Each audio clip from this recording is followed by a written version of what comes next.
House Speaker Nancy Pelosi is firing back at Facebook after the company declined to take down an altered video of her. The video, which went viral on the platform last week, was slowed down to about 75%. It made Pelosi appear to be slurring her words.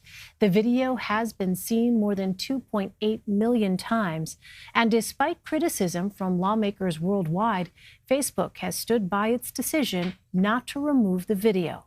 The fight against disinformation online appears to have gotten personal for Pelosi, who in her first time speaking out about the video said that Facebook leaders were, quote, willing enablers of the Russian interference in our election. Drew Harwell joins us now from Washington. He is a national technology reporter for The Washington Post. Drew first reported on the rapid spread of Pelosi's doctored video. Drew, thank you so much for joining us. Thank you. So you reached out to Facebook when you were reporting this story. What was the reason behind not taking down the video? Facebook says they don't have a rule that stipulates whatever you post on the platform has to be true. It's their safeguard against people criticizing them for allowing things like fake news and manipulated videos to remain on the platform. People aren't satisfied with that response, and they feel like Facebook needs to take more responsibility for ensuring that the things that they're hosting and spreading around the world are healthy elements of discourse. And so there's definitely a lot of frustration from lawmakers who feel like this is a step too far and Facebook needs to stand up and police their platform. Yeah, well, what is your take here? Do you agree with House Speaker Nancy Pelosi's comments this week that Facebook was not unwittingly exploited by the Russians, but had instead knowingly kept content up that it knew was false?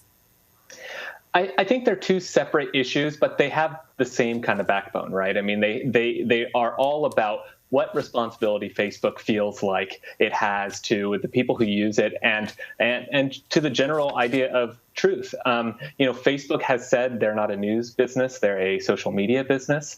And I think a lot of people are upset with that because they feel like this is a scenario where Facebook could more actively take a role in ensuring that people are seeing the right information, especially in the run up to 2020, and be a little more responsible with what they put out there. Well, Speaker Pelosi made these comments on the same day Special Counsel Robert Mueller offered his first public remarks on the Russia investigation. In his address, he emphasized that there was an effort to interfere with the 2016 election. Here's part of what he said. There were multiple, systematic efforts to interfere in our election.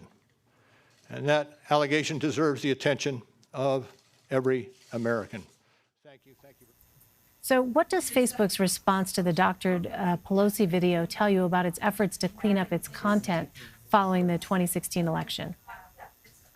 That they're not enough, and that it's not just a matter of expending resources and spending money and hiring people, all of which Facebook has done, but that it gets to a more existential question, right? What does Facebook feel like they need to do to run a healthy business? And I think we're seeing, the same sorts of issues over disinformation and, active sort of efforts to mislead people, as we saw in the 2016 campaign, are probably going to be the same issues we're dealing with in the run up to 2020 and beyond. So ultimately, whose responsibility is it to regulate the spread of disinformation?